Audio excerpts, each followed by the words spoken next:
Buenos días nuevamente. Muchas gracias por conectarse a esta segunda sesión de la serie Minerales Estratégicos, Cadenas de Suministro y Desafíos de Gobernanza en los Andes.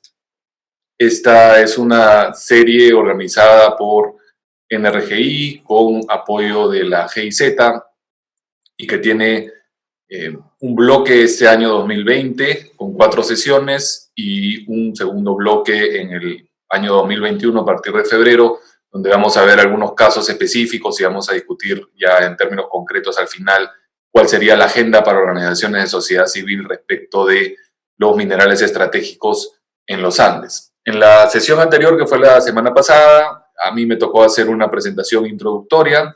Para quienes no hayan podido estar, hay un video, eso fue grabado, lo estamos colgando en la página web. Y en la sesión de hoy, Minerales Críticos y la Agenda de Gobernanza de Recursos Naturales en Tiempos de Pandemia, vamos a empezar ya a entrar en materia luego de la introducción, esta vez con una mirada panorámica, una mirada de fondo de los desafíos de la gobernanza, de la minería y de los minerales estratégicos en el contexto actual, que es el contexto de la pandemia, que por supuesto trae retos nuevos y sumamente complejos para la actividad minera y para la gobernanza de la actividad minera. Hoy tenemos un panel con personalidades muy destacadas, estamos muy contentos. Vamos a tener una presentación al inicio a cargo de Daniel Kaufman y luego vamos a tener comentarios de 2 panelistas que son Elisa Aront y Roxana Barrantes Cáceres. Voy a presentar a estas 3 personas en este momento y luego ya vamos a entrar a la presentación de Daniel Kaufman. Bien, primero voy a presentar a Daniel Kaufman. Él es presidente emérito de NRGI y miembro del Consejo Asesor. Se desempeñó como presidente y director ejecutivo de NRGI hasta febrero de este año.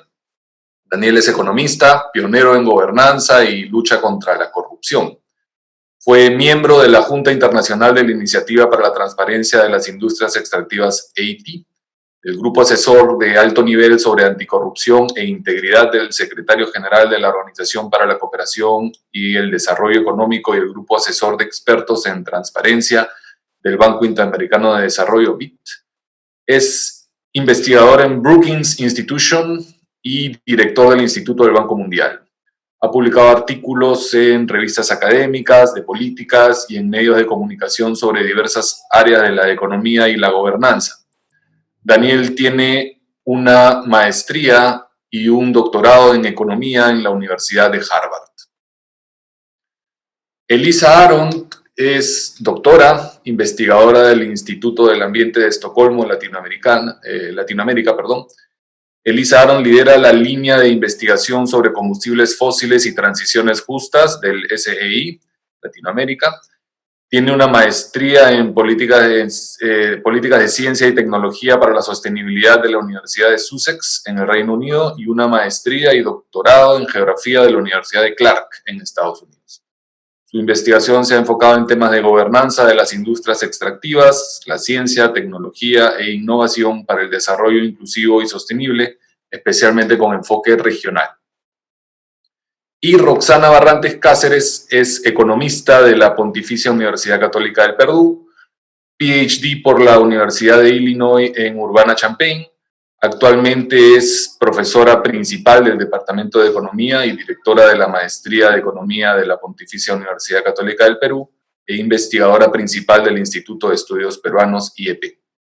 En el sector público es vocal del Tribunal de Solución de Controversias del Organismo Supervisor de la Inversión en Infraestructura de Transporte de Uso Público, OCITRAN, y de la Sala Especializada de Protección al Consumidor del Tribunal de Defensa de la Competencia del INDECOPI.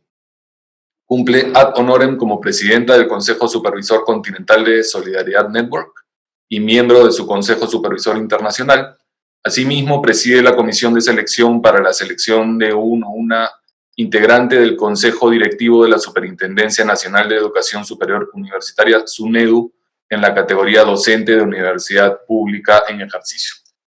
Bien, entonces, como podemos ver, es un panel de lujo. Esta será una sesión, por lo menos yo tengo mucha expectativa, tengo mucho interés en escuchar a Daniel Kaufman y a las panelistas Elisa Arondt y Roxana Barrantes Cáceres, así que le cedo la palabra a Daniel, y quien va a compartir su pantalla y nos va a hacer la presentación.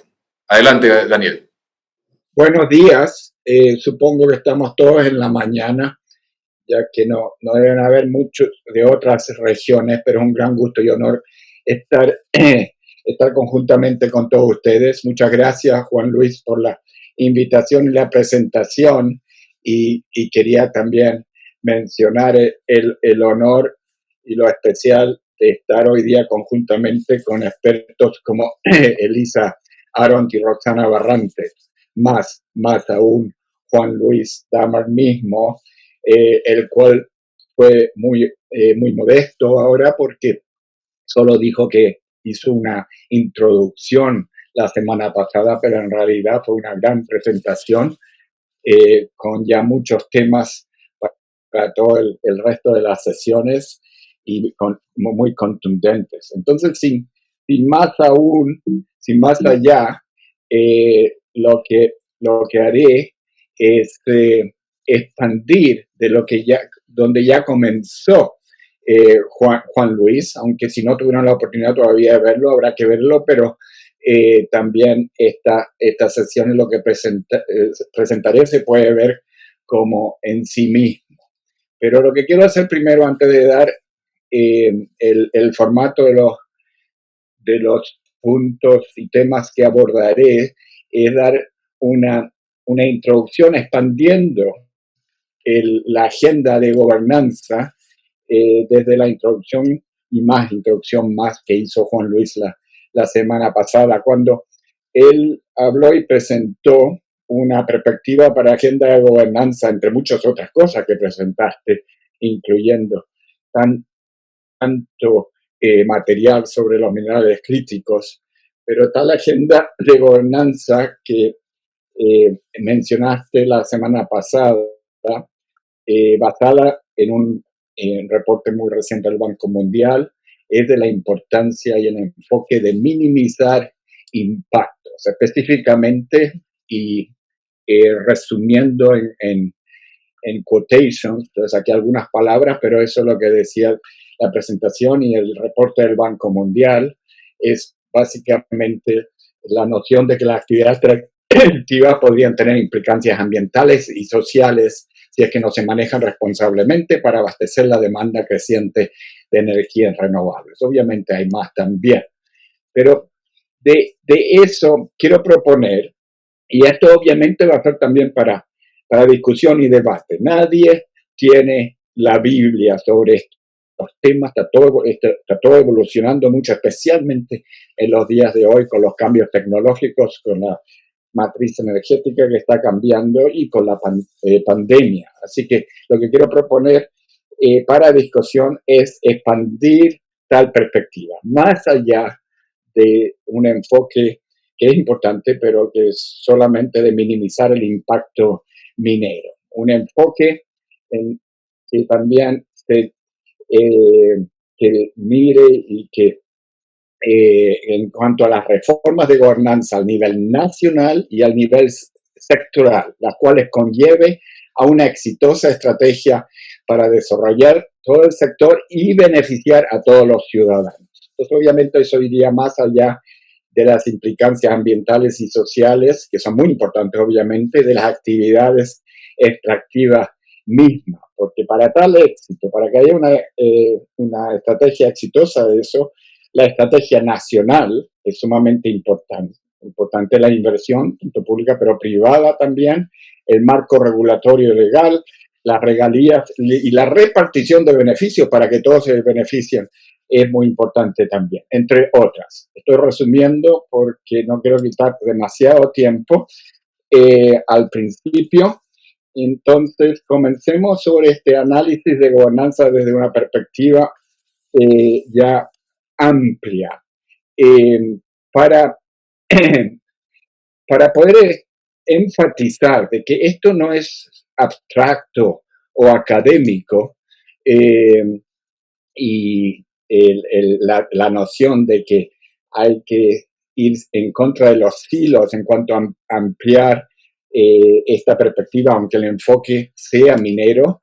Quiero mostrarles, y esto es robado de Juan Luis mismo, que me prestó esta lámina, y también para ligarlo con la semana pasada, como ejemplo, el triángulo del litio, que lo mencionaste, no puse todas las palabras por razones de tiempo y espacio, pero básicamente cuando hablaste de Chile, Bolivia y Argentina sobre el triángulo del litio, y mencionaste que hay una gran diferencia en cómo se ha desarrollado ya el litio, quién está produciendo y cuánto, y se ve en esta lámina que también viene de la presentación de Juan Luis Damas de la semana pasada. Australia, enorme. Chile sí se ha apuntado y tiene bastante. China y Argentina un poco. Bolivia todavía no produce, como lo mencionaste. Entonces, cabe ya preguntarse de ahí, quizás no es solo una correlación o coincidencia. ¿Qué países han logrado ya tener ciertos éxitos y producir? Otros están produciendo muy poco todavía y otros todavía no producen. Está relacionado quizás esto con la gobernanza desde el punto de vista más amplio al cual me refería. Y sobre eso entonces abordaré los temas de qué estamos hablando cuando hablamos de gobernanza, para empezar. A un nivel breve y simple. Se puede medir y conllevar eso al poder de los datos sobre el mundo, sobre América Latina, sobre la región andina. La gobernanza importa. ¿Cuáles son los costos y consecuencias? Asuntos de inversión y competitividad. Las realidades de la era COVID, que hoy en día son cruciales, es el tema de que esta vez sí es distinto, los desafíos y oportunidades en la minería andina, y concluyendo para la discusión. Bien rápido entonces, y me disculpo de antemano porque voy a ir por bastantes láminas en forma rápida porque estoy más interesado en escuchar a los panelistas expertos y a ustedes la discusión que a mí mismo. Pero les presento primero de qué hablamos sobre la gobernanza. Cuando comenzamos el trabajo sobre gobernanza ya hace casi 25 años, y pusimos una definición que en realidad resume mucho de la literatura, si no la inventamos de la nada, con mi coautor, que hemos estado trabajando en indicadores de gobernanza ya por 25 años, Alf Craig, que está todavía en el Banco Mundial.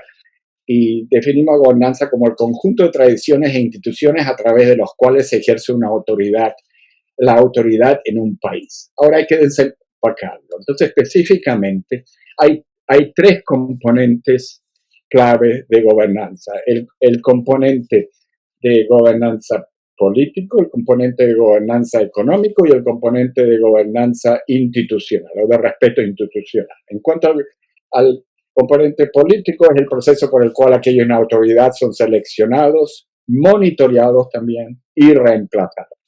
Y eso, por una metodología que desarrollamos estadística y con muchos datos que comenzamos a recopilar de todo el mundo, lo convertimos en indicadores de gobernanza para así poder medirlo en el tiempo y en el espacio para más de 200 países.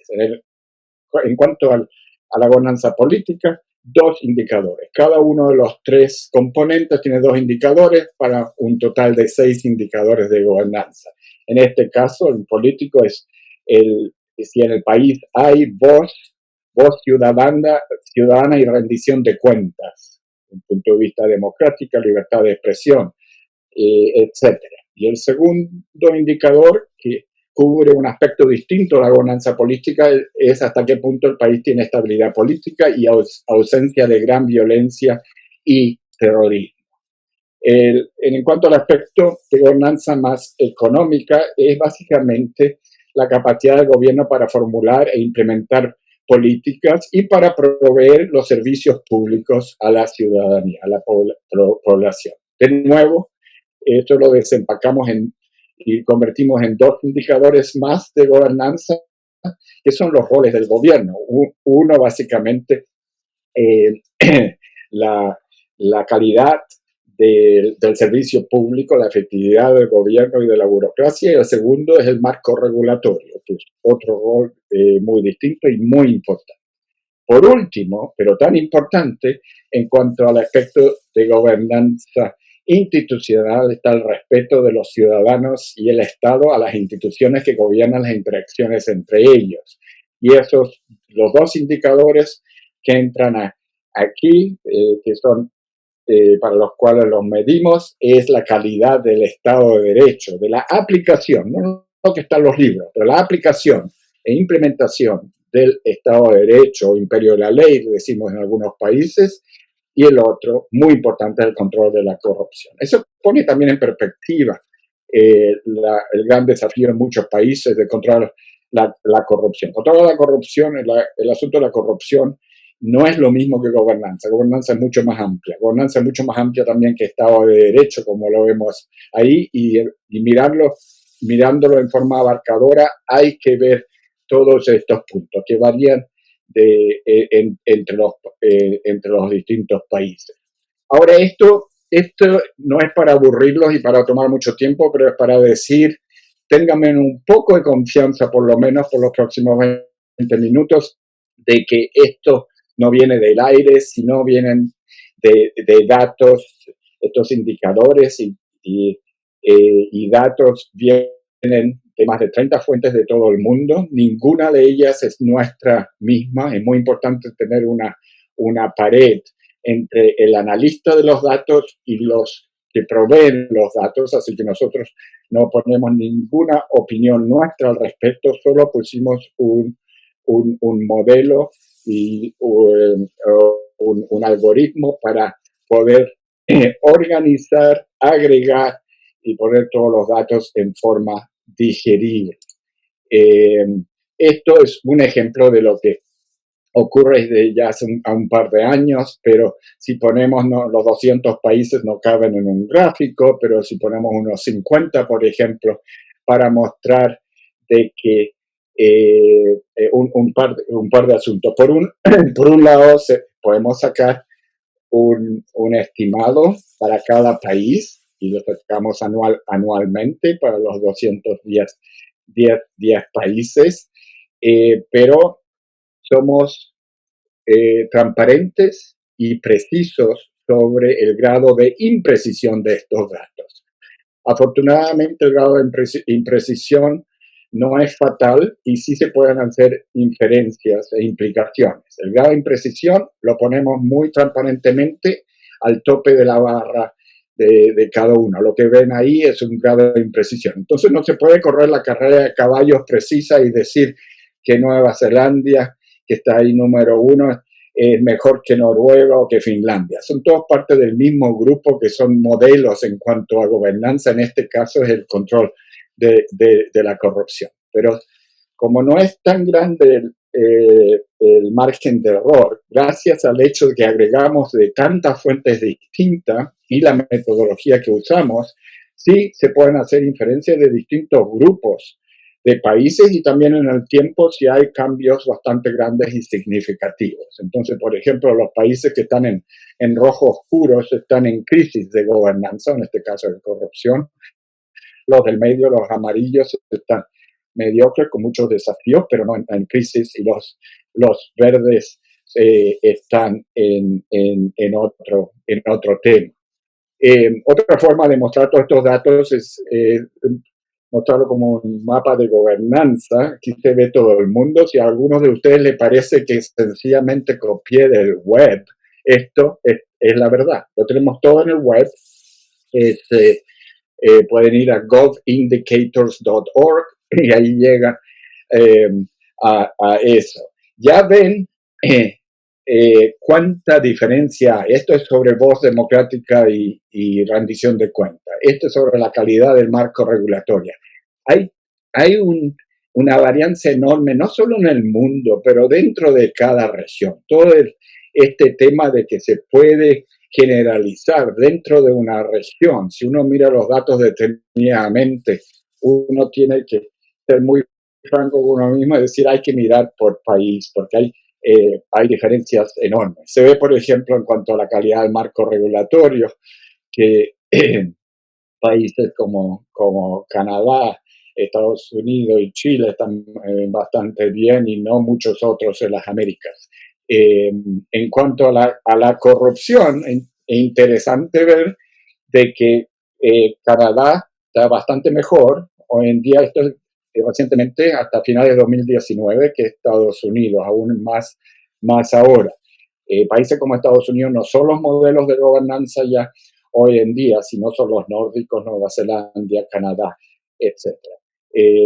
Ahora, si nos enfocamos más en nuestra región, podemos ver también cosas interesantes y hasta qué punto hay una gran variación. Esto es en cuanto a control de la corrupción nuevamente. Está todo el espectro, todo el rango entre súper rojo, las Venezuelas, que están en crisis de gobernanza, y el verde, que no es el verde más oscuro, no es modelo ya, era, pero mi propio país es Chile, que está relativamente hablando bien, aunque tenemos de desafíos. Este es en cuanto a Estado de Derecho, imperio de la ley, algo similar, pero no lo mismo. Pero vemos que en cuanto al Estado de Derecho, la calidad de Estado de Derecho, tenemos un gran desafío en nuestra región y en los países andinos también.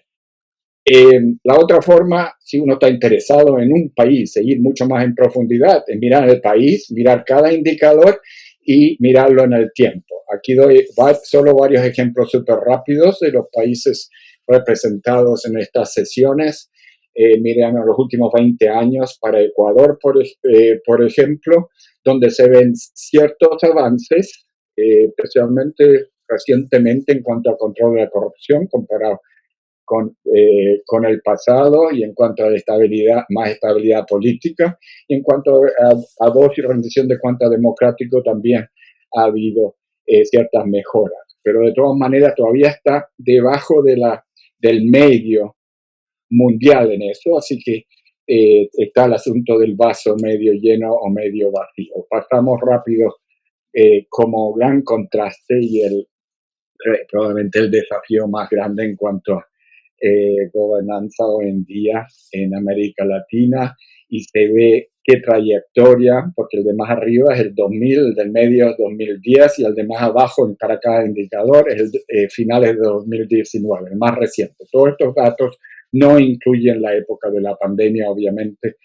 por cómo se manejan y procesamos tales datos. Si nos movemos a Colombia, por ejemplo, es casi el espejo de Venezuela, aunque son vecinos, y muestra de que esto no es algo genético, histórico o colonial. Países vecinos que tienen tanto en común han ido en trayectorias totalmente distintas en solo 20 años. Entonces, todo lo que veíamos yéndose hacia abajo, vemos auges en el caso de Colombia, aunque sí sabemos que recientemente algunos desafíos hay y todavía queda mucho por hacer. De todos modos, está aún en el mejor de los casos que en la calidad regulatoria, por ahí por el percentil 60-65, así que estarían como en el número 70-80 del mundo, y en control de la corrupción más bajo todavía, quizás por ahí por la mitad solamente.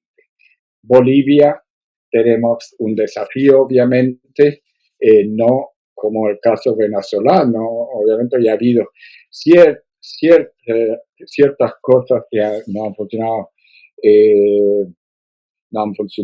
en forma tan negativa, pero en general la trayectoria los últimos 20 años no ha sido de un auge y queda muchísimo por hacer.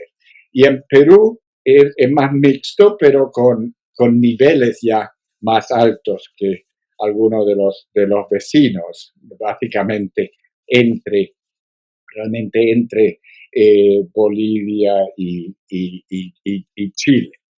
Y este es Chile, por ejemplo, donde sí vemos que en cuanto al control de la corrupción y el imperio de la ley y otros, los últimos años que han sido difíciles en Chile, sí hemos tenido una desmejora, pero de un nivel ya muy sólido en cuanto a gobernanza.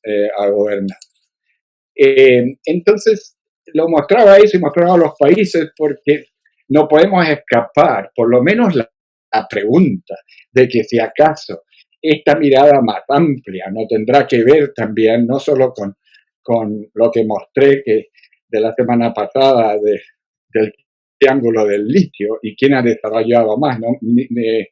No les mencioné por razones de tiempo, no les mostré lo de Australia, pero Australia está aún mejor que Chile, no mucho, pero está entre lo de super verde. Así que obviamente hay que preguntarse la importancia de todos estos aspectos más globales. Pero eso lo hemos también estudiado en profundidad en cuanto a análisis más académicos y publicados sobre hasta qué punto es importante la gobernanza y controlar la corrupción. En resumen, encontramos de que hay un dividendo enorme en cuanto a desarrollo económico gracias a mejoras en gobernanza, control de la corrupción y el resto de los aspectos de la gobernanza. Básicamente, en resumen, si miramos a todo el mundo, como promedio, un país que mejora su gobernanza en en forma no menor, una desviación estándar el, en, en una distribución normal son 5, desde el peor del mundo hasta lo mejor, son 5 desviaciones. Así que uno es un quinto de todo el rango, lo cual es realista, pero no es poquísimo, lo cual sí se puede hacer no en un año, pero en 5 a 10 años y varios países lo han hecho. Y se mejora por una desviación estándar en la calidad de gobernanza en un país, la calidad de liderazgo y los temas que hablamos, el ingreso per cápita del país en el largo plazo, no inmediatamente, sube 3 veces. Básicamente sube de $10,000 por año por cabeza a 30,000 o 5 a 15 o 20 a 60,000. Y esto no es solo académico, eso lo hemos visto en países exitosos, tanto en América Latina, pero también especialmente el resto del mundo. Ahora uno se pregunta, bueno, pero uno quizás puede sustituir buena gobernanza si tiene la suerte de tener muchos recursos naturales, entonces usa los recursos naturales para hacerse más rico. Desafortunadamente no funciona así.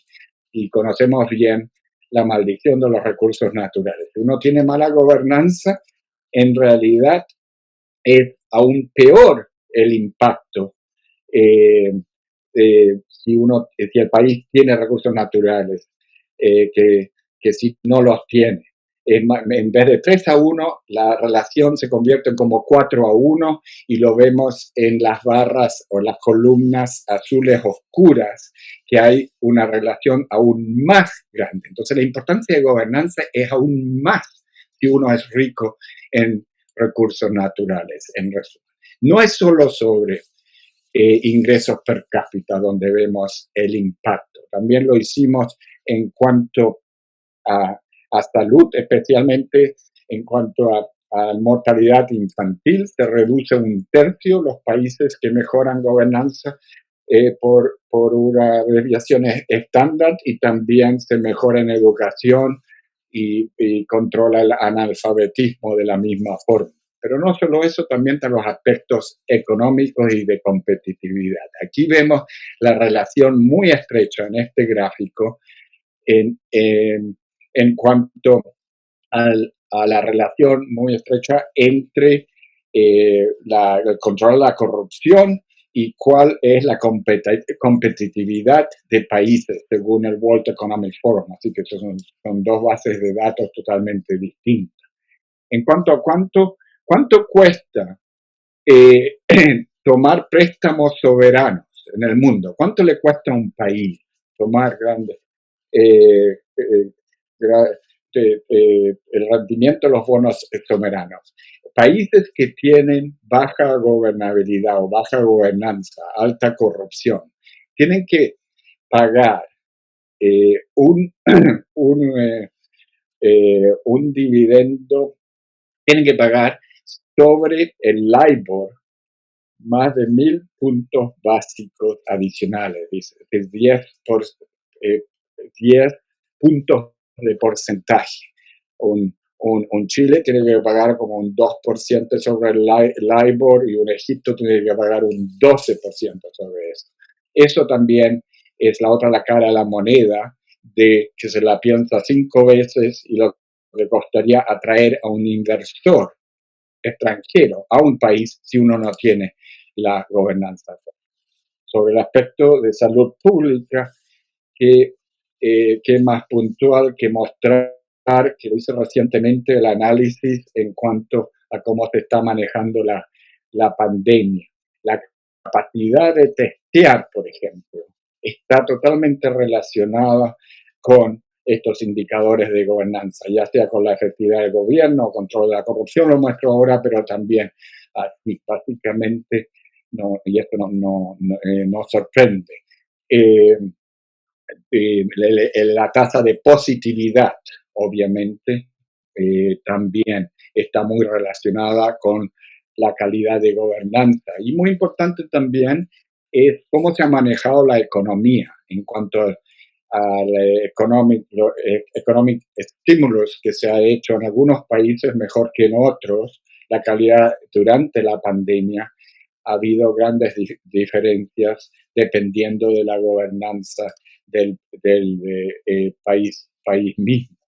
El grupo más afectado, cuando uno mira todos los grupos, yo he mirado todos los grupos más, cuál ha sido más afectado y menos afectados por la pandemia, en este caso en cuanto a la tasa de positividad. El grupo temático más afectado son los países que son ricos en recursos naturales, y eso es minería y petróleo, hidrocarburos, que es de mediano y bajo ingreso. Mucho más arriba que los otros de mediano y bajo ingreso que no son ricos en recursos naturales. Y dentro de esos, los más afectados, los que son parte de Haití, sumamente afectados. En cuanto al aspecto regional, no lo muestro por razones de tiempo. Todos sabemos que América Latina, nuestra región, ha sido afectada en forma muy contundente y específica. Y en realidad, en cuanto a las expectativas de expertos, hicimos una encuesta que nos la estoy mostrando en este momento. La semana pasada, unos 50 expertos. Estos expertos pensaban que dentro de dos años y más, tanto en Estados Unidos como en Europa, las implicaciones y secuelas económicas del COVID ya estarán detrás, pero no así en América Latina ni en África. Entonces hay que tener estos temas en cuenta.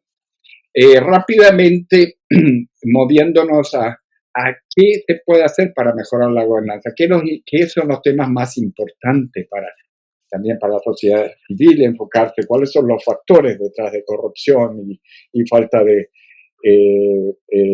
gobernanza. Obviamente la voz y rendición de cuentas y la posibilidad de trabajar la sociedad civil y actuar sin trabas es importantísimo. La libertad de prensa, y sabemos bastante del asunto de transparencia que funciona en estos temas.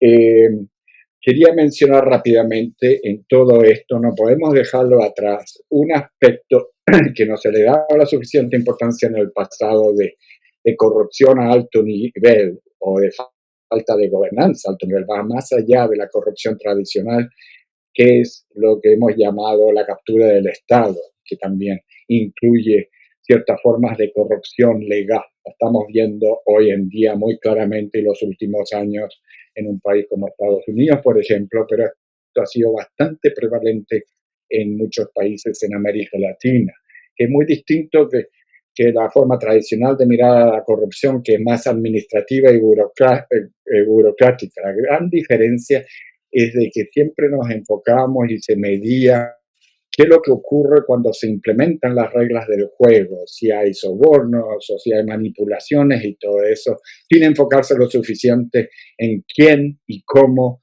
se forman las reglas del juego y quién tiene la gran influencia en hacerlo eso.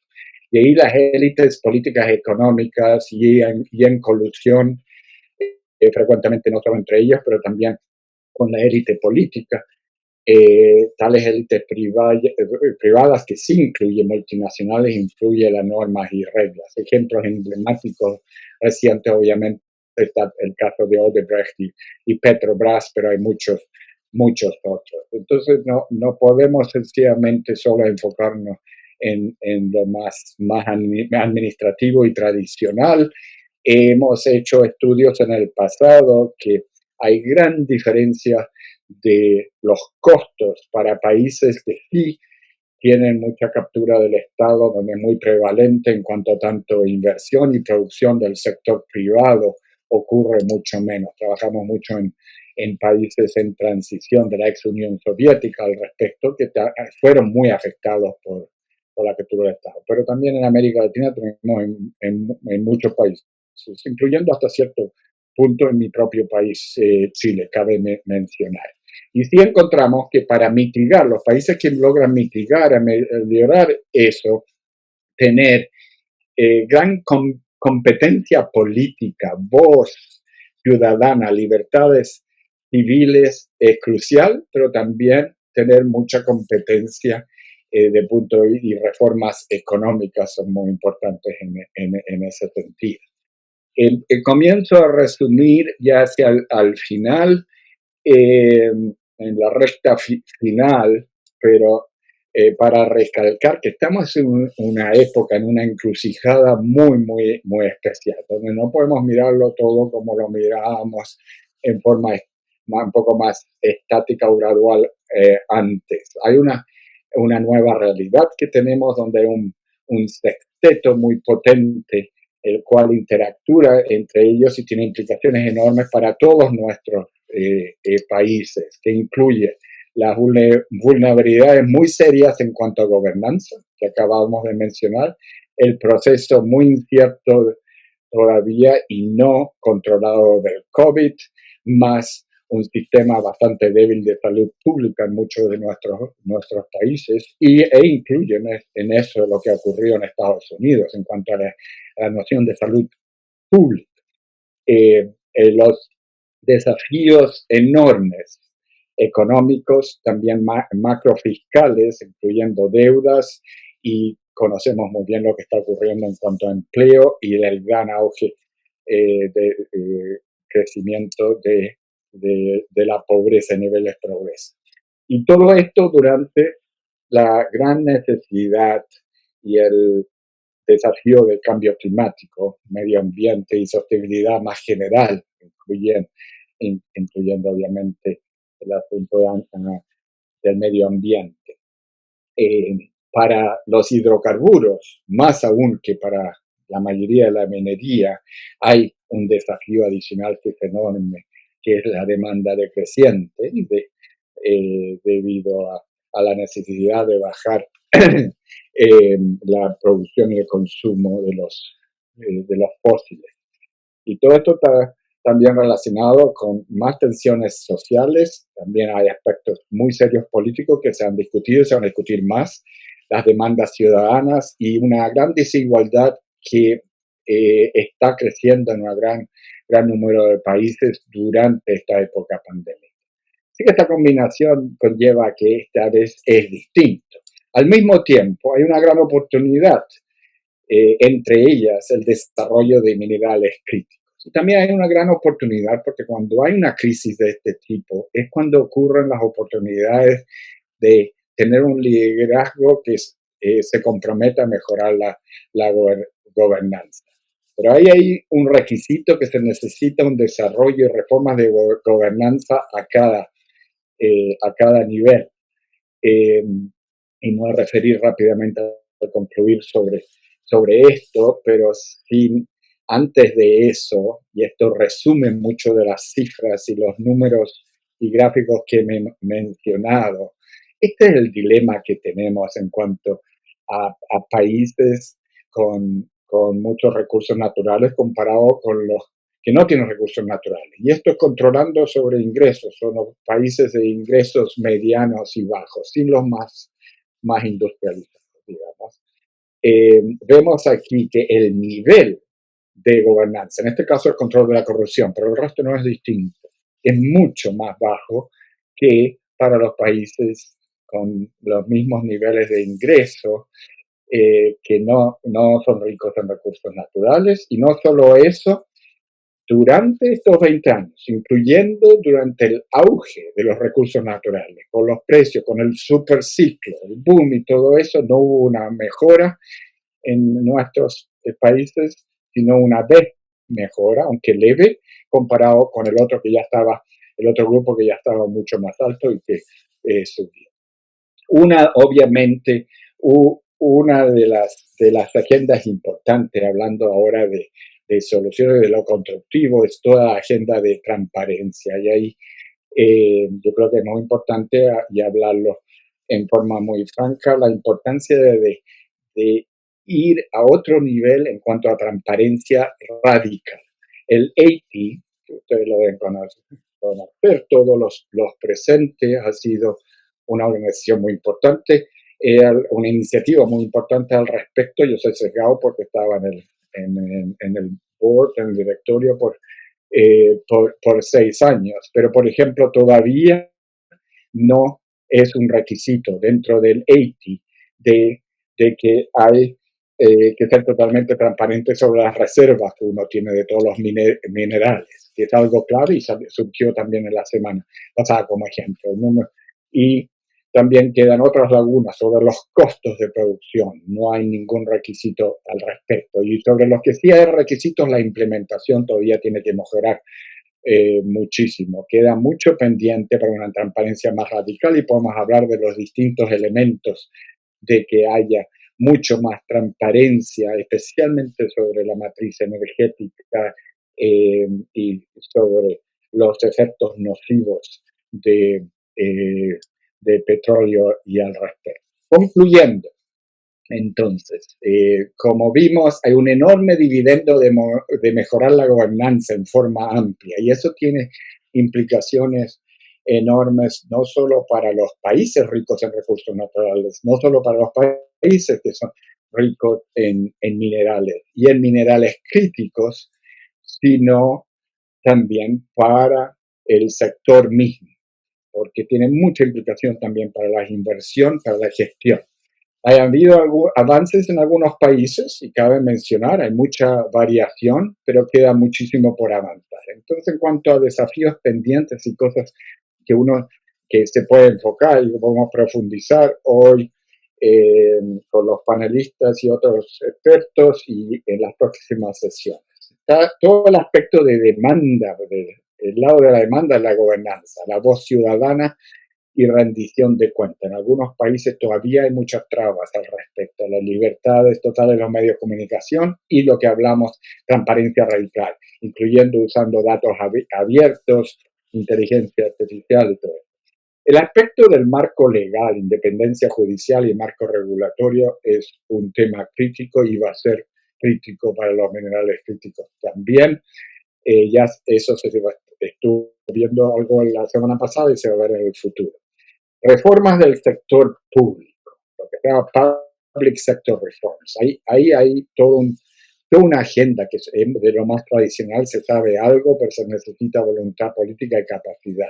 En cuanto a grandes reformas de las empresas estatales, el aspecto macrofiscal, se están viendo las falencias ahora con el response o la falta de response del COVID, del fiscal, lo que está ocurriendo con las deudas. En cuanto a los aspectos de contratos y licitaciones y lo relacional. El rol del sector privado va a ser crítico al nivel nacional y multinacional, especialmente si tomamos en serio de que hay dos tipos de sectores privados y de empresas, las que son responsables, las que quieren básicamente mejor gobernanza porque les conviene y les paga a ellos tener buena gobernanza y competencia versus aquellos que son captores y básicamente invierten en captura del Estado con intereses creados y financiamientos lícitos e ilícitos desde el punto de vista político. La crisis y era COVID es un desafío pendiente que es distinto y para en América Latina lo tenemos muy claro que queda mucho hacia adelante y para mejorar y esto no es para algunos meses más, no más, esto lo podemos hablar más. El asunto de la minería durante la pandemia va a ser muy importante, ya lo es, y es interesante aprender lecciones. En Chile, en cuanto al cobre, se han tomado medidas que ya vienen del pasado, que son muy interesantes y buenas, y han logrado mantener la producción. Claro que es más desértico y todo eso, sin el hacinamiento que hay en países como en Perú y otras partes se pueden mejorar. Pero dentro de la región andina y los países latinoamericanos hay cosas para aprender uno del otro. Pero hay un elemento ahí de que cómo manejar mejor la minería durante la pandemia que no se nos va mañana ni pasado mañana. El asunto de tener una estrategia coherente y activista de minerales críticos, incluyendo, tomando en cuenta el aspecto geopolítico, que lo mencionó ya Juan Luis la semana pasada y va a salir más en el futuro, es sumamente importante. Y acaso mientras mejor gobernanza haya dentro de nuestros países y más coordinación, mejor se va a poder manejar el aspecto geopolítico en cuanto tanto a China, Estados Unidos y otros intereses sumamente poderosos de afuera. Ahí importa muchísimo cuán bueno es el liderazgo y la gobernanza en nuestros países para poder tener un good deal, mucho mejor deal y manejarlo más. Y ahí tener la fuerza de varios países juntos, por ejemplo, con el litio, sería muy importante. El asunto de gobernanza territorial es muy importante, se mencionó la semana pasada, se va a mencionar más, no lo quería dejar afuera, pero por razón de tiempo no voy a expandir. Y termino con la importancia por ser fanático del conocimiento, del poder del conocimiento de los datos. Uno no puede escaparse de tener un diagnóstico al nivel de país. Cada país es distinto y en cuanto a estos desafíos y agendas pendientes, el enfoque y la importancia va a ser distinta de un país a otro. Y para eso hay que hacer un diagnóstico con los expertos del país mismos e involucrando a todos los actores. Y lo mismo es importante sobre el liderazgo mismo al nivel de país, al nivel de cada nivel, a cada nivel y para cada actor, industria, gobierno, sociedad civil, inversionistas involucrados. En ese sentido tuvimos una iniciativa organizada, coordinada por el BID, con expertos de afuera, donde sacamos un reporte clase sobre una visión compartida de gente de distintos tipos de actores, multiactores, para la región latinoamericana en cuanto al sector extractivo, con mucho enfoque en el sector minero. Se llama el reporte GLACE, que está en la página web del BID, pero es un ejemplo de eso que es muy importante hacerlo y hacerlo a nivel del país, algo común. Muchas gracias. Muchas gracias. Ha sido una presentación muy interesante. Yo ya tengo varias preguntas para el diálogo. Hay preguntas que están entrando también por la opción de preguntas y respuestas que tienen los espectadores en el Zoom. Así que los invito a que continúen poniendo sus preguntas por esa vía. Pero antes de entrar ya directamente a la conversación y hacer preguntas y respuestas, vamos a escuchar a las panelistas. Entonces, le cedería en este momento la palabra a Elisa Aron. Muchas gracias, Juan Luis, por esta invitación y pues es un honor también estar aquí hoy con ustedes. Muchas gracias, doctor Kaufman, por su presentación muy interesante, este panorama importante del tema de gobernanza y pues especialmente en este contexto actual que estamos viviendo de pandemia. Ya con este contexto que nos ha planteado el doctor Kaufman, estos desafíos de gobernanza en un contexto de declive de precios de combustibles fósiles, los desafíos particulares para los países pues, ricos en recursos naturales. Yo quiero señalar un poco algunas dimensiones ambientales como contexto y sociales que estamos viviendo en pandemia. Algunos que han identificado desde la CEPAL, yo sé que también Energy Eye ha hecho algunos estudios hasta el momento del contexto de coronavirus en los países andinos, pero algunos pues por un lado tenemos con el encierre de la mayoría de la población y el cese de muchas actividades industriales, hemos estado nosotros que vivimos en ciudades viviendo que normalmente están sumamente contaminadas, hemos estado viendo cielos azules, animales silvestres andando en las calles, pero también pues con el desempleo masivo, pobreza aguda, ha habido otros impactos ambientales que se han ido identificando como un incremento en deforestación. Según la CEPAL, este año en el 2020 ha acelerado en Colombia, mientras los últimos 2 años había bajado. Se ha observado algunos incrementos en actividades ilegales, como de minería, entre otros. En Colombia, pues los asesinatos de líderes sociales y ambientales que no ha parado en este periodo de pandemia, hasta masacres terribles. También se identifica casos de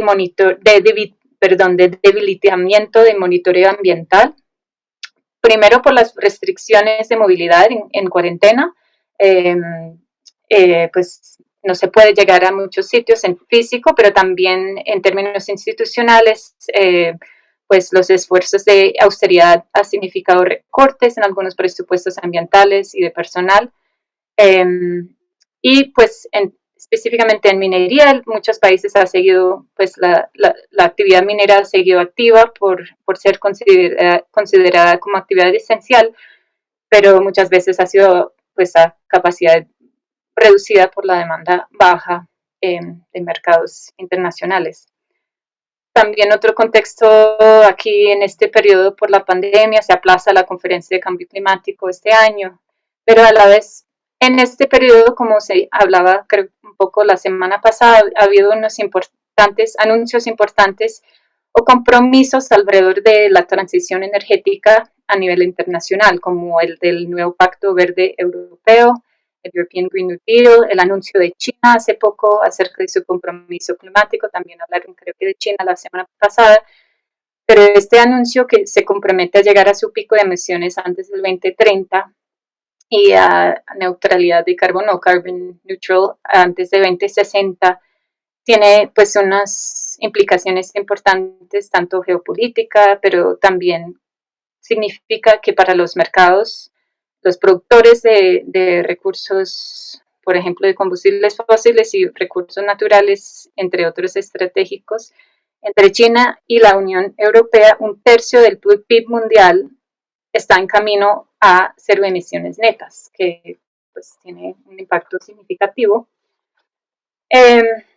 Y pues también otro dato interesante de este periodo, recién la Agencia Internacional de Energía anuncia que la energía solar llega a ser la más barata energía en la historia. Pues siempre supongo ha sido energía solar gratis, pero digamos en el contexto de mercados. Y entonces en este contexto de recuperación económica de COVID tenemos los paquetes de estímulo que son una oportunidad gigante para reorientar inversiones hacia la infraestructura infraestructura, digamos, limpia o renovable.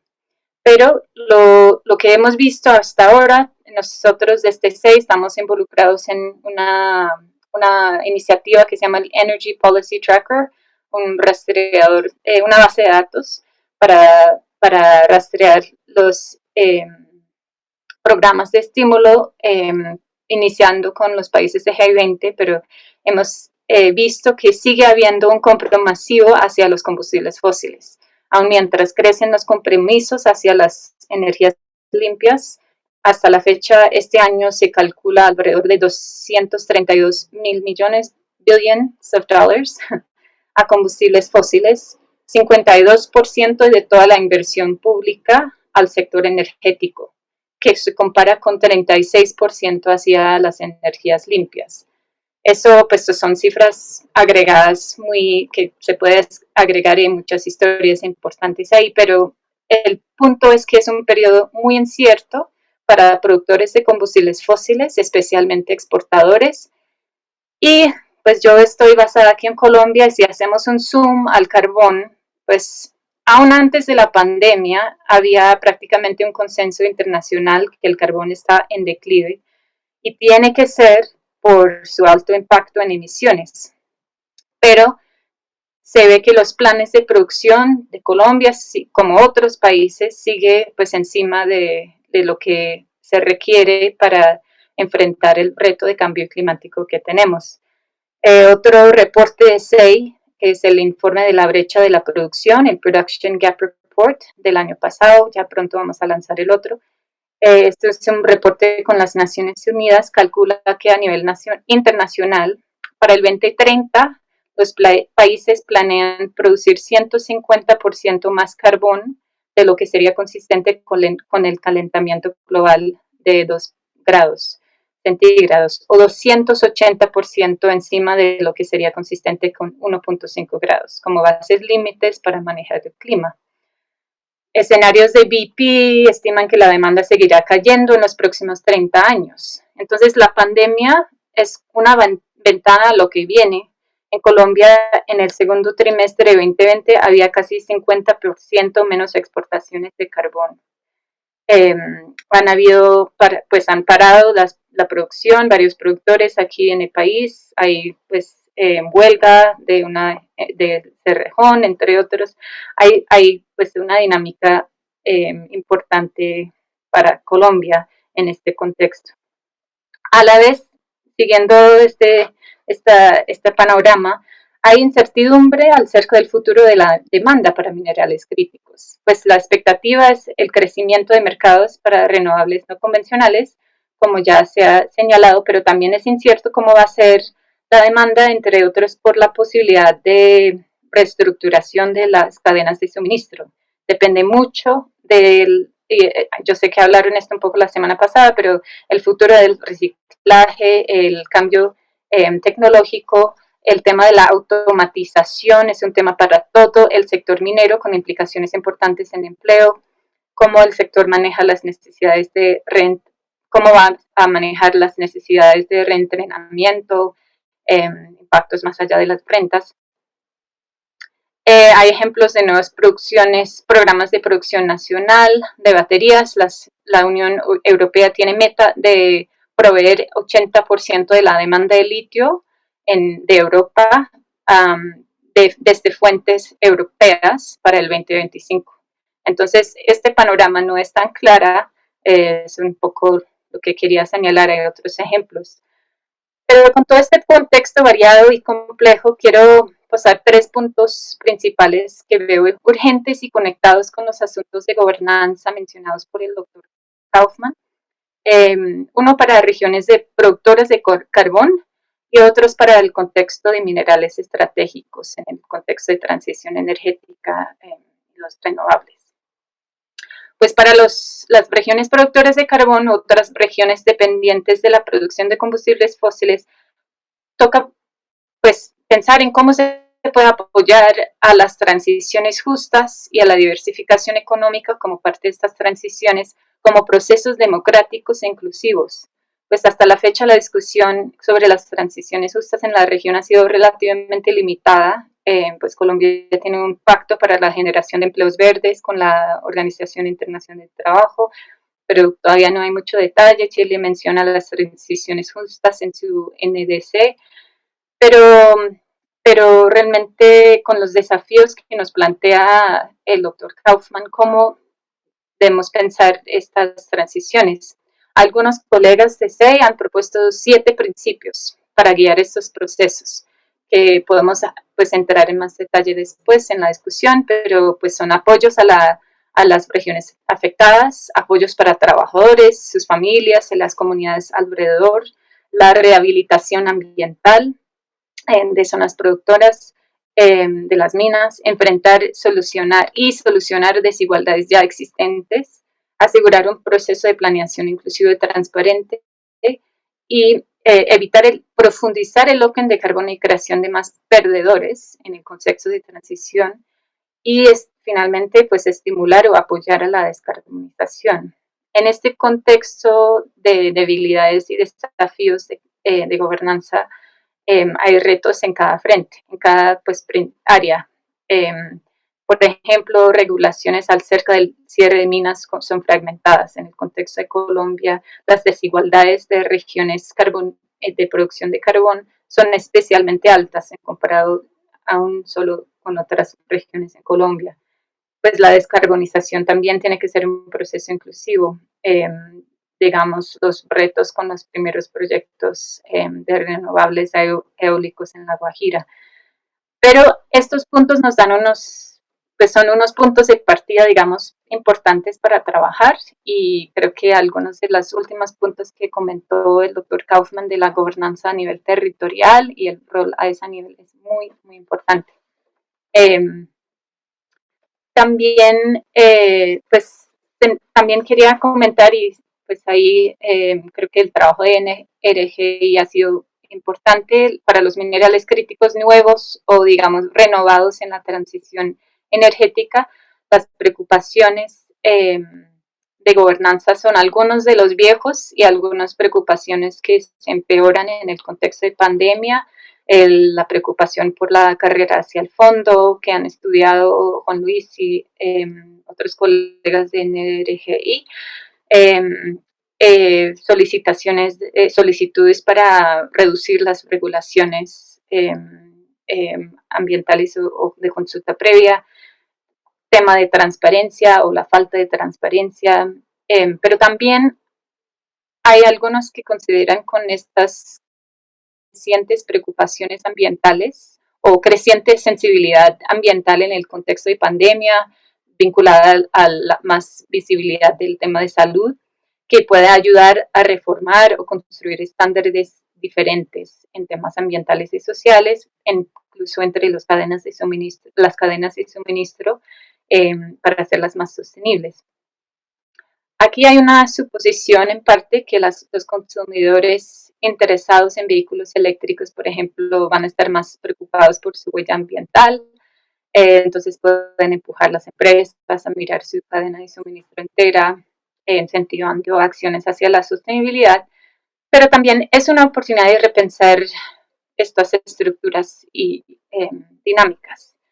Hay algunas iniciativas de gobernanza global, privadas y de legislación en diferentes espacios sobre comercio internacional que están prestando atención a algunos de estos retos, creo que comentaron algunos, pero pues la legislación de la Unión Europea sobre los minerales de conflicto, como dicen 3TG, que pide ciertas condiciones en la cadena de suministro para evitar apoyar a la producción que viola los derechos humanos. Hay discusión de expandir eso a otros minerales, eso creo que entra en el 2021. La de IRMA, la de minería responsable, iniciativa internacional de certificación de la minería con auditoría independiente, la iniciativa que es una iniciativa reciente. El AT que mencionó, pues ya ha estado involucrado el doctor Kaufman. Un minuto, por favor, Elisa. Bueno, entonces ahí el AT también justo pues que ha sido pues ha buscado apoyar la transparencia, pero también justo esta semana anunciaron un statement acerca de cómo incorporar la transición energética hacia futuro. Entonces, hay otros ejemplos que podemos hablar después en la discusión, como la batería ética de Amnesty. Y quería, pues también comentar acerca de estas iniciativas genera la pregunta de las perspectivas de los países y regiones productoras acerca de estas iniciativas de legislación que imponen condiciones desde el ámbito internacional, de comercio internacional, si son, pues, cómo es la perspectiva acerca de eso, si eso es positivo, efectivo, ecocolonialidad, cómo lo ven.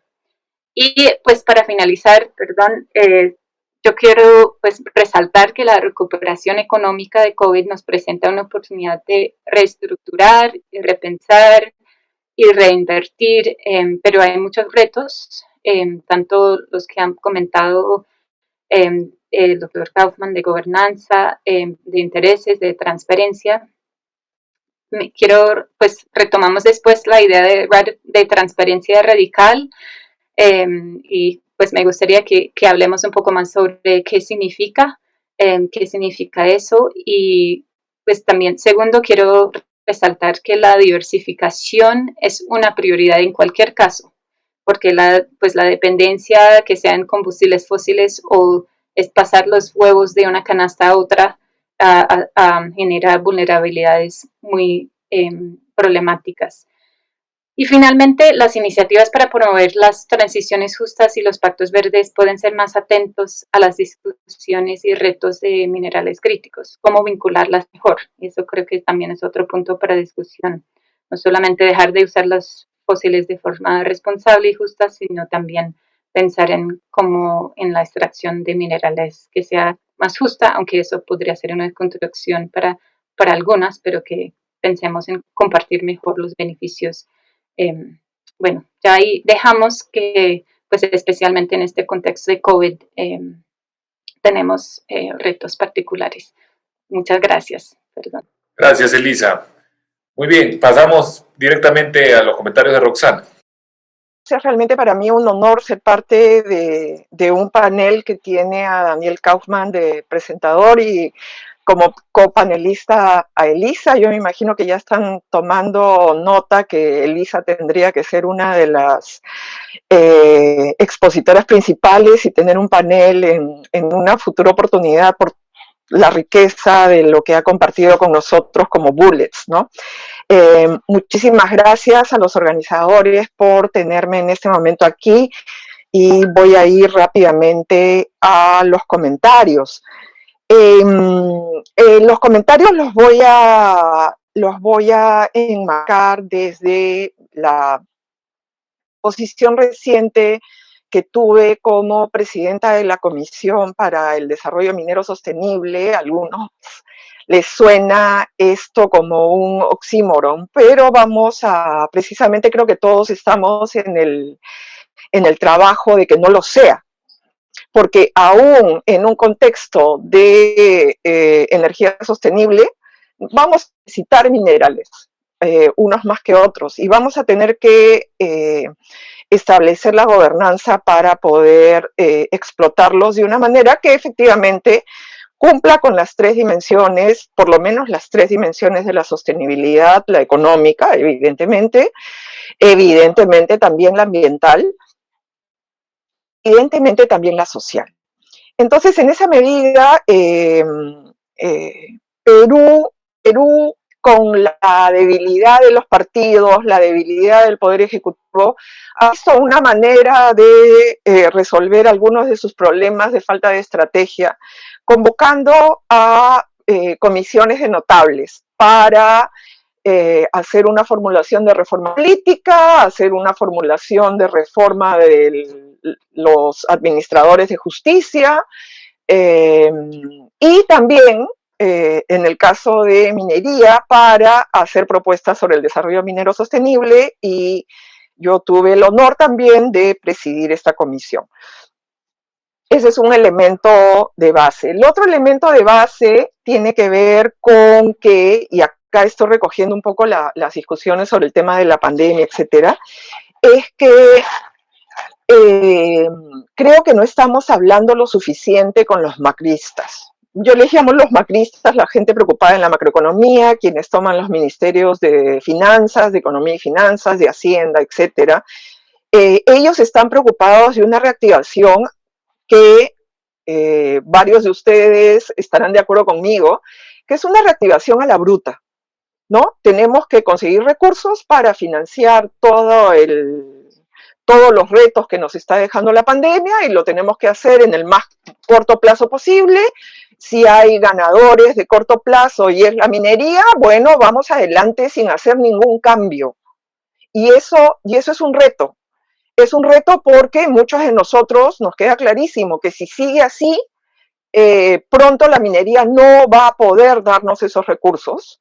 Y la minería es fundamental, no solo para esos recursos, sino para la transición energética. Entonces es como algo que yo llamo, y varios de nosotros estaremos de acuerdo, la cuadratura del círculo. Y el tercer punto de base o de contexto es el tema que muchos de nosotros queremos ser optimistas y queremos pensar que la magnitud de la crisis que nos está dando la pandemia, porque es una crisis muy profunda en los diferentes niveles de la vida, tiene que ser tal que nos dé una oportunidad para salir mejor en el sentido de proteger derechos, de enrumbar hacia una provisión de servicios públicos razonables, donde todos seamos iguales ante la ley, etcétera. Pero eso está ocurriendo en entornos políticos, y acá me meto en arena movediza a hablar de un tema que no necesariamente, que desconozco mayormente, como decimos acá en el Perú, pero que me atrevo a decirlo, en un contexto donde no tenemos liderazgos políticos. Y como bien han dicho, sin liderazgo no vamos a tener una gobernanza conducente a esos objetivos que queremos aprovechar de esta crisis. Y además, la ciencia política, y acá no me dejarán mentir, postula esta verdad de perogrullo: nunca hay vacíos de poder, ¿no? En el segundo que hay un vacío de poder, alguien lo llena. Y en ese momento, por lo menos en el Perú, y sería bueno escuchar la experiencia en otros países, lo están llenando las mafias. Lo están llenando aquellos que tienen mucho que perder si cambia el status quo. Entonces, ¿qué es lo que estamos teniendo en los congresos? En los congresos estamos teniendo unas iniciativas legislativas que son aterradoras, ¿no? A todo nivel, y están dejando de lado de ver los temas fundamentales. Entonces, en ese contexto, yo quiero retomar 3 recomendaciones. Es bien gracioso, ¿no? Porque nosotros nos ayudamos en la parte comunicativa con un comunicador que viene de la economía, ¿no? Entonces me decía, ya, ¿cuántas recomendaciones hay? ¿No? Y ya, pues, ok, ya, te digo cuántas, ¿ya? Postulamos 11 recomendaciones estratégicas y 81 recomendaciones específicas. Entonces, hoy día solo quiero reflexionar sobre 3 de esas recomendaciones estratégicas. Primero, y acá recojo uno de los postulados de Daniel, pensar la gobernanza desde una perspectiva amplia. Y la primera recomendación de la Comisión fue formular una política de Estado, ¿no? O sea, si nuestros socios comerciales están pensando en política 2030, al 2050, al 2060, nosotros necesitamos pensar en políticas de Estado que trasciendan el corto plazo de los mandatos de los poderes ejecutivos. Y una política de Estado no se puede formular si no tienes una consulta amplia y significativa y relevante. No solo hay, voy a dejarlos hablar y diré que les consulté, pero yo voy a hacer lo que me da la gana igual, que a veces así son los procesos de consulta, ¿no? Entonces, ese es un tema, por temas de tiempo estoy correteando. El segundo tema, que también recomendación de la comisión, donde podemos conversar muchísimo, conversar en el sentido de confluir intereses y preocupaciones, es contar con una estrategia territorial y un enfoque regional para el desarrollo, y esto Daniel lo puso en sus diapositivas como una responsabilidad del sector público. Estos años de desarrollo sobre la base de una economía social de mercado, como le llaman acá en el Perú, por algún motivo alguien entendía que esto significaba que el Estado tenía que lavarse las manos de un montón de procesos. Y cuando en realidad, si tú quieres una economía de mercado fuerte, tienes que tener un Estado fuerte. No puedes tener economía de mercado fuerte sin Estado fuerte. Entonces necesitamos que el Estado retome esa posición de liderazgo para formular, liderar planes de desarrollo territorial con un enfoque de sostenibilidad, ¿no? Y tercero, el tercer punto, no podemos tener gobernanza sólida, esos dividendos calculados de una gobernanza sólida sin confianza. Y en el sector minero, lamentablemente, hasta las leyes más recientes, tenemos un universo de pasivos mineros que en el Perú les llamamos huérfanos, o sea, sin propietario, y que son supuestamente responsabilidad del Estado y que están poniendo en riesgo la calidad de vida de todas las personas, de todo, no solo de los que están al costado, sino de que están poniendo en cuestión la habilidad del Estado de hacerse cargo del bienestar general. En esa medida también, una de las recomendaciones de la Comisión fue liderar, que el Estado lidere un proceso de me hago cargo de todos los pasivos. En algunos casos serán reutilizables y crearé los mecanismos y los implementaré para poder reutilizarlos, y en otros casos me hago cargo y limpio y le doy confianza a la ciudadanía que la actividad minera puede ser una actividad que tome cargo de los daños ambientales que está produciendo. Y por temas de tiempo me quedo ahí. Yo lamentablemente en 2 minutos me voy a tener que retirar. Muchísimas gracias, realmente una oportunidad espectacular la de estar hablándoles a todos ustedes. Gracias. Muchas gracias, Roxana. Bueno, también gracias a Elisa por los comentarios. Efectivamente, el tiempo ha avanzado rápidamente. Algunos dirán que es por mi falta de habilidad como moderador. Yo prefiero atribuirlo a que ha estado demasiado interesante y rica la discusión, y por eso pues ha habido muchos contenidos y no ha sido posible tenerlos en el tiempo adecuado. Sin embargo, y Roxana nos había avisado con anticipación que ella tiene que salir a tomar un examen de su curso, entonces sí, ella se va a retirar, pero yo lo que voy a proponer es que si es que Elisa y Dani pueden quedarse un ratito más, podemos prolongarnos un poquito más de la hora para poder atender las preguntas que está viendo. Y disculpa, Roxana, de que no vas a tener que salir. Yo cuando tengas que salir, pues entenderemos que ya tenías otro compromiso. Gracias. Bien, hay varias preguntas que ha habido en el chat y también en la sección de preguntas y respuestas, y he visto que ha habido un intercambio muy rico también en paralelo, ¿no? Muchas gracias, Dani, por haber estado respondiendo directamente a estas preguntas. Creo que es una gran cosa que pueda haber este intercambio por escrito en ese espacio. Yo quisiera como agrupar algunas de las cosas que han salido y plantear un par de cuestiones al panel. A Dani y también a Elisa. Lo primero es, claro, hemos visto en la presentación que hay una correlación entre indicadores de gobernanza y performance económica en general, ¿no? Como conviene tener buena gobernanza para que nos vaya bien económicamente, en resumen. Es como, así lo entendí por lo menos, ¿no? Entonces, entonces uno diría, pues no, lo que tenemos que hacer es desarrollar pues, unos mecanismos de gobernanza muy fuertes, pero eso no ocurre, como sabemos. Entonces mi pregunta es, ¿por qué no ocurre?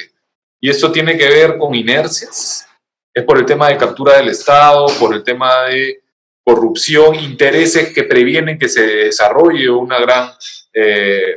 fortalecimiento de la gobernanza, tiene que ver con el rentismo asociado a los recursos naturales, la clásica tesis de la maldición de los recursos, ¿no? O sea, como que, ¿por qué no mejoramos en eso? Y ahora con la urgencia de la reactivación que se ha mencionado, hay muchos incentivos para no mejorar la gobernanza. Entonces, ¿por qué ahora, y se mencionó también que había una gran oportunidad con los minerales críticos, ¿por qué sería diferente ahora en contexto de la pandemia, de urgencia de reactivación económica a la bruta, como dijo Roxana? ¿No? Si uno mira los indicadores, tenemos que recuperarnos rápidamente. ¿Por qué ahora habría una oportunidad de hacerlo diferente si es que hay tantos intereses para que no se dé con una gobernanza robusta, sino al contrario? Esa es una pregunta genérica que yo dejaría ahí, a ver qué opinan Dani, después Elisa, y luego hay un par de cositas más, pero empecemos por ahí, si les parece, colegas. Muy buenas las intervenciones, y bueno, hay que tomar en cuenta que el hecho de que tú, Juan Luis, nos has escogido como panelista o presentadores, y en mi caso presentadores, no quiere decir que tenemos todas las respuestas, al contrario, especialmente con el sombrero un poco más académico, ¿sabes? Hay más preguntas y dudas y márgenes de error, y tú hablaste la semana pasada de incertidumbres. Son muy importantes tomar en cuenta las incertidumbres, especialmente en este momento. Entonces, ¿cuáles estrategias tomar? Tiene que ser un marco de incertidumbre, pero lo peor es paralizarse y decir que el status quo y quedarse donde uno está es lo óptimo, porque hay tanta incertidumbre y hay que esperar hasta que haya más certeza. Eso en primer lugar no lo va a ver, va a cambiar y se va a saber un poco más de esto, pero también puede ser que va a ser demasiado tarde la reacción, especialmente en cosas tan estratégicas como quiénes van a ser los first time movers y los que ganen en cuanto a los minerales críticos y cómo se van a organizar. Este punto uno. Ahora, el punto que resumiste, ok, sí, la gobernanza en general importa de lo que presenté, pero también yo creo que es muy importante recalcar que importa quizás aún más y en forma muy particular a los países ricos en recursos naturales. Y dentro de ellos, y por eso mencioné al comenzar, ligando con tu presentación, el triángulo del litio. Y si nos metemos en el aspecto mineros y todo eso, quizás importa aún más. Ahora, ¿cuáles de todas? Y eso lo preguntaba Claudia Vale también en el costado. Ahora, ¿cuáles serían las recomendaciones muy específicas? Y ya te habló los panelistas un poco, pero en la última lámina que presenté hay una pauta que son temas generales, de los cuales va a depender mucho el diagnóstico del país, y cada país va a tener ciertas prioridades distintas. Sobre tu pregunta muy específica, Juan Luis, el problema es de que reforzando gobernanza no ocurre. Para debate, yo difiero. No ocurre todo el tiempo y en todo el mundo. Ocurre todavía en una minoría nomás de países, pero una minoría significativa de países no ocurre de la noche a la mañana, no toma 5 a 10 años. Por eso mostré como un ejemplo los indicadores de Colombia y cómo ha cambiado tan significativamente, no solo hace mucho tiempo, era un país en guerra civil. Queda mucho por hacer y ocurre. Perú durante varias épocas ha tenido auges importantes. Chile lo tuvo ya anteriormente, dentro de que recomienza la democracia en forma muy significativa. Ni mostré países como Costa Rica y otros, y Uruguay, que hoy en día es una de las emblemáticas en el mundo. Así que sí puede ocurrir. Y el punto aquí, y yo sé que es difícil hoy en día, donde todos estamos tan especializados y somos prisioneros de nuestras propias experiencias y temas. Los impactos y soluciones más importantes para un problema sectoral no están siempre en el sector mismo. Al contrario, quizás lo más importante son ciertos aspectos nacionales, macroeconómicos y relacionados. Y lo mencionaron los panelistas antes, no me voy a explayar, pero hay que mirar también estos aspectos más amplios, porque si no, quizás las intervenciones van a ser marginales. Y esto es muy importante para las actividades de las ONG, la sociedad civil, los think tanks y todo eso, de no enfocarse en forma demasiado angosta, solo en un problema regulatorio dentro de la minería mismo, mientras, por ejemplo, no haya un entorno para que haya inversiones, porque hay unas falencias tan generales. Entonces, no podemos escaparnos de también mirar los aspectos más amplios, que no son fáciles, pero mejoras sí ocurren. Este momento de la pandemia es un momento muy polarizado, obviamente, donde los intereses creados quieren mantener básicamente su poder e intereses. Pero para mencionar solo un punto, yo creo que está ocurriendo un cambio fundamental de cultura y mentalidad de cómo mirar el mundo, particularmente por la nueva generación, las generaciones más jóvenes. Yo lo veo en mis hijos y mi hija en particular, que es muy activista. Eso de que solo el dinero y la parte de ganancia, lo más importante, ya no tiene la misma prioridad, sino vivir en un mundo más saludable y limpio. Y ahí combino lo saludable y lo limpio en nuestras mentes se está integrando en forma muy importante por lo de la pandemia y el cambio climático. Yo creo que eso va a conllevar a un cambio muy importante en los próximos años, que ya lo vemos en América Latina, lo vemos en forma muy prominente en Europa, en la Unión Europea y otros, y cómo ya están cambiando lo de British Petroleum, algunas de las compañías mayores que ya ven el futuro en realidad, en forma ya más anticipada que la sociedad civil. Nosotros mismos, en muchos casos, ya están mirando y cambiando las estrategias porque están viendo que hay un cambio fundamental en ese sentido, muy importante. Un solo punto más por ahora, porque fue tan importante que se mencionó, Elisa mencionó el asunto de justicia, just transition, de justicia en cuanto a la transición, y hay pautas en muchos puntos que tú mencionaste, que es muy importante.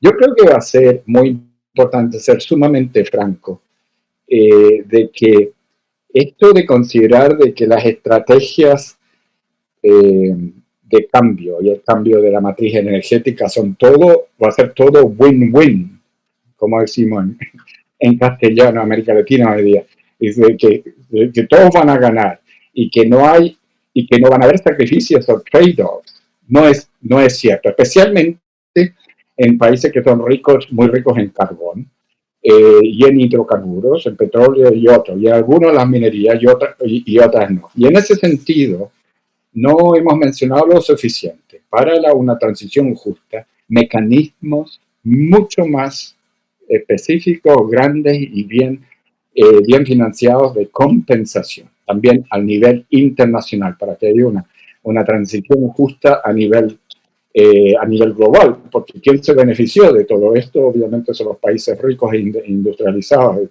todo eso. Entonces los mecanismos de compensación va a ser muy importante. Luego la gobernanza territorial se mencionó, muy importante también, y han hecho mucho trabajo, incluyendo ustedes en Lima, Carlos Monge y otros, así que no me voy a explayar por razones de tiempo, pero insisto, países que no tienen liderazgo y tienen problemas de gobernanza en forma más amplia, todo el asunto de gobernanza territorial, lo mencionaste tú, Juan Luis, la semana pasada, de que tiene que ser integrado dentro de mejor manejo y gobernanza en en cuanto a los daños medio ambiente, ¿no? A los costos del medio ambiente, es sumamente importante. No puede ser un aspecto de gobernanza territorial como otro siglo sin integrarlo a todo lo que conversamos ahora, incluyendo cuál va a ser el marco para que sí haya las inversiones adecuadas en los lugares adecuados con los safeguards adecuados.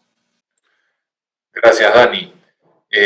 Voy a dar la palabra a Elisa brevemente y después va a haber una pequeña ronda más. Les voy a pedir, colegas, porque hay unas preguntas que creo que están muy importantes en las partes de preguntas y respuestas, y ahí cerramos, ¿no? En los próximos 10 minutos debemos estar cerrando. Gracias al público que nos acompaña. Elisa. Pues es muy relevante con el trabajo que estamos haciendo tenemos una iniciativa sobre el tema de lock-in, que realmente no tiene buena traducción, pero es como va en esa misma dirección de inercias.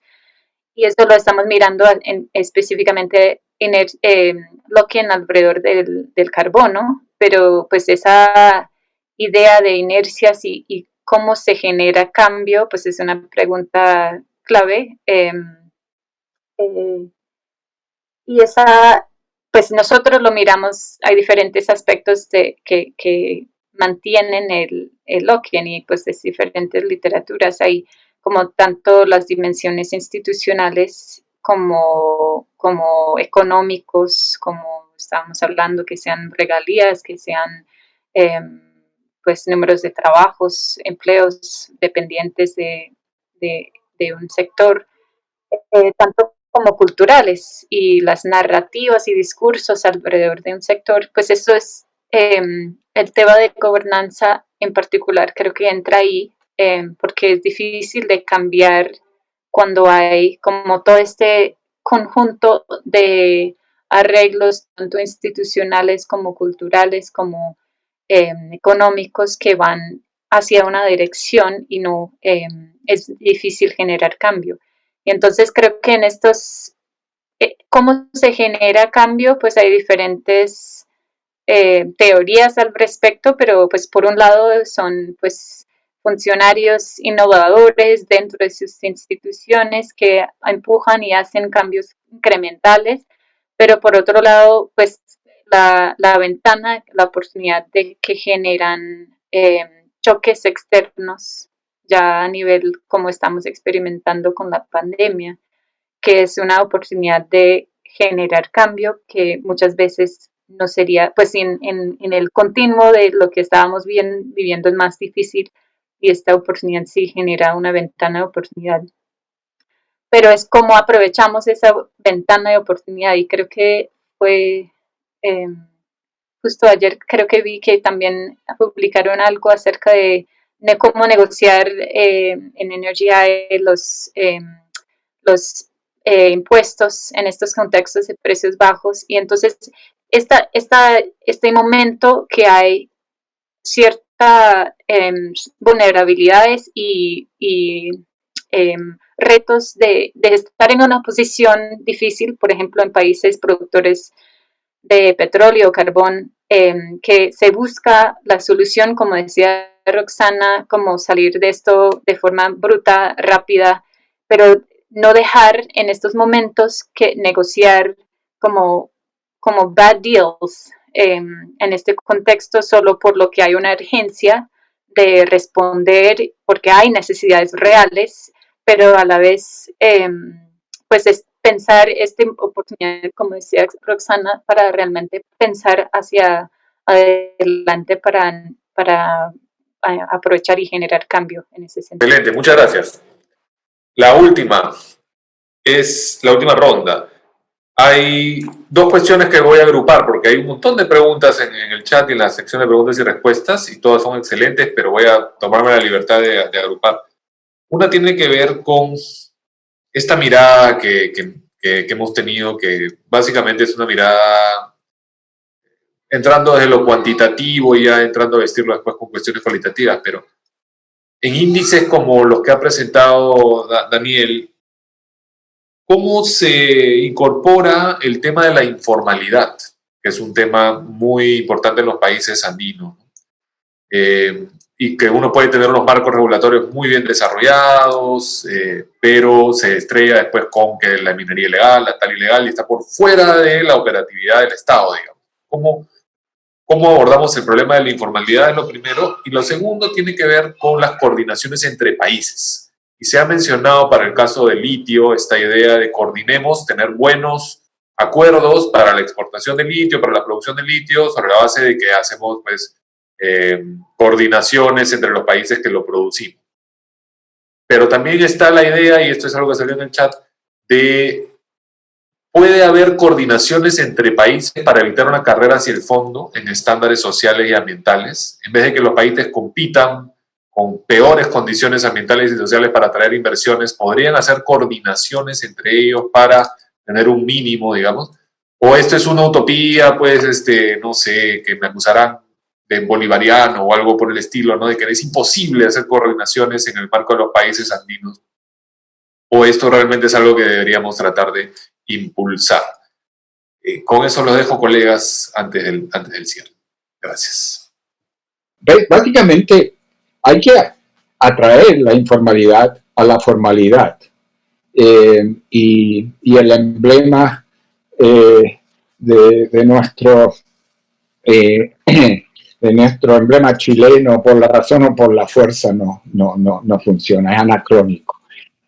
Sencillamente tiene que ser por incentivos y por mejor gobernanza para que sencillamente pague de que haya más formalidad con ciertas pautas al asunto. Yo sé que es un tema enorme en países como Perú, pero hay que ir de vuelta y mirar qué razones y falencias de gobernanza y de regulatoria son por las cuales no hay más transferencia a la formalidad, en vez de básicamente quitarlo todo por la fuerza que sencillamente no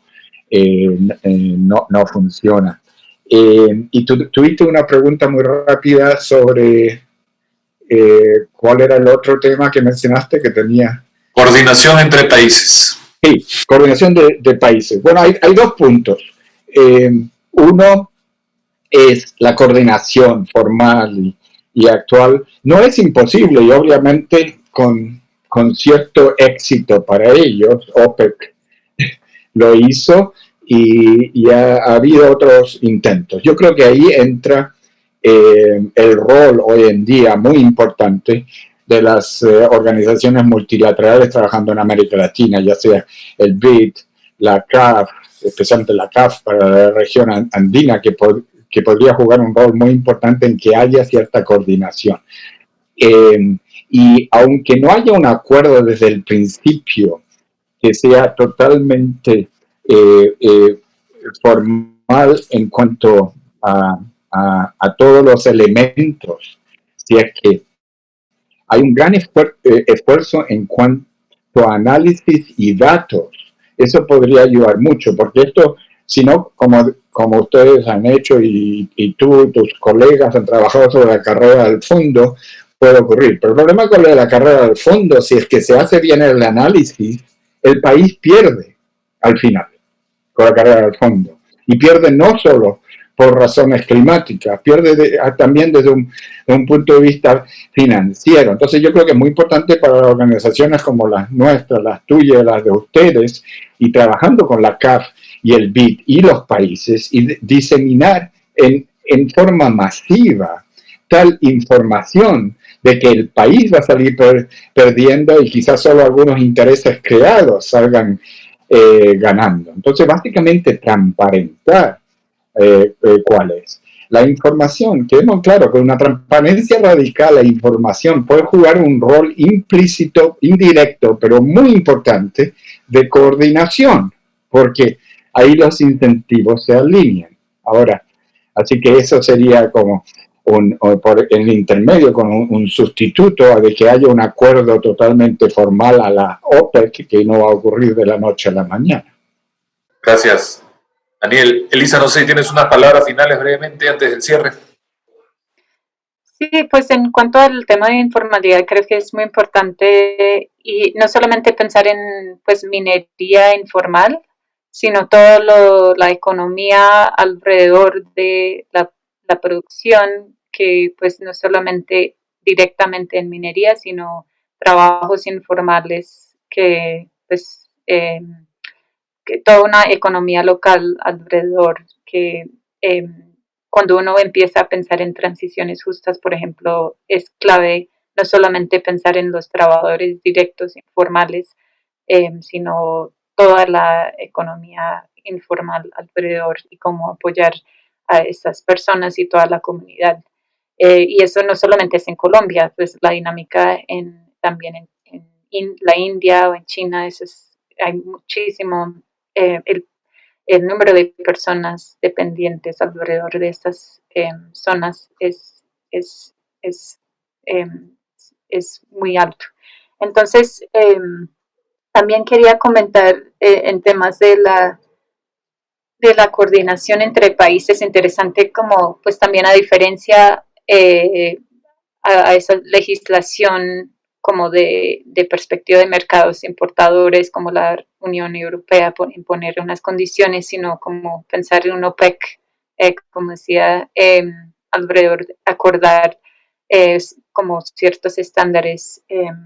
Es interesante y pues también no es de regulación, pero hace pensar también en propuestas y experiencias pasadas de solidaridad transnacional entre comunidades afectadas, entre pues comunidades y trabajadores en diferentes contextos que pueden también generar presiones para eh, generar ese tipo de iniciativas. Pero pues en temas de cierre creo que pues ha sido muy interesante la discusión, creo que hay mucho tema por seguir conversando, de cómo se puede vincular estas ideas de transición justa y los nuevos retos de gobernanza para los minerales que sean claves en esta transición energética. Creo que es un tema para seguir hablando, para no pues repetir y las mismas injusticias y desigualdades y costos que se han generado las industrias extractivas en el pasado. Excelente. Muchas gracias. Muchas gracias, Elisa. Muchas gracias a Roxana, que ya no está. Y sobre todo a Dani, que ha hecho esta exposición tan interesante y tan motivadora, ¿no? Que me ha despertado tantas preguntas, tanto diálogo, que ha hecho que nos hayamos pasado un poquito del tiempo. Yo les agradezco por la paciencia y por la disposición de continuar esta conversación. Solo para terminar, quiero señalar que he puesto en el chat el link para la inscripción para la sesión que vamos a tener la próxima semana, que es una sesión sobre el tema de transparencia en aspectos ambientales y sociales en las cadenas de suministro minera en los Andes. Y acaba de presentar Annie Dufey, también chilena, ella ha sido consultora de la CEPAL, y ella tiene un trabajo, una publicación muy detallada sobre este tema de la transparencia en aspectos ambientales y sociales en las cadenas de suministro minera en los Andes, donde mapea en mucho detalle las nuevas oportunidades que vienen con la transición energética y el rol de los minerales en la transición energética. Así que eso va a estar bien interesante. Es el miércoles 4 de noviembre. Ahora vamos a empezar a las 9 a.m., hora de Perú, Colombia. Y los panelistas van a ser Fabio Velázquez de la Fundación Foro Nacional por Colombia y José de Chávez de Cooperación. Así que los esperamos el próximo miércoles. Nuevamente, muchas gracias por estar aquí y estaremos en contacto. Un cordial saludo. Hasta luego.